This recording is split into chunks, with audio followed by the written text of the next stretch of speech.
নমস্কার, শুভ সন্ধ্যা। তো রিয়া আজকে গিয়েছিল বাজারে। আর ওকে বলেছি তুই এবার থেকে বাজার করবি। কারণ আমাদের মুদিখানার দোকানের প্রচুর টাইম দাঁড়াতে হয়। ১.৫ ঘন্টা মতো মানে পুরো মাসের বাজার করতে সময় লাগে। প্রচুর ভিড় হয় তো। খুব মানে পরিচিত দোকান। আর দোকানের মানে ব্যবহারটা খুব ভালো আর জিনিসপত্রের দামও বেশ ঠিকঠাকই নেয়। জিনিসটাও ফ্রেশ। তো ওকে বলাতেও রাজি হয়েছে। বলি ছুটি আছে তুই যখন যখন মানে দিন পাবি যাবি। আর দোকানদার দাদাকেও বলে এসেছি যে আপনি আমার মেয়ে আসলে দেবেন। ওর বাবাও নিয়ে আসে জিনিসটা। দাঁড়ান, ও এইগুলো সব ঠিকঠাক মতো করতে পেরেছে। লিস্ট করে দেওয়া হয়েছিল। তো যেটা যেটা থাকে সেটা আর নেওয়া হয় না, পরের মাসে একটু কমই নেওয়া হয়। তো দেখছি সব গুছিয়ে গুছিয়ে ঠিকঠাকই এনেছে।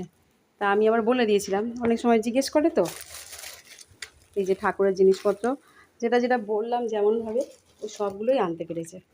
লিস্ট ছিল, তাও ওরা জিজ্ঞেস করে এটা কী দেবো ওটা কী দেবো।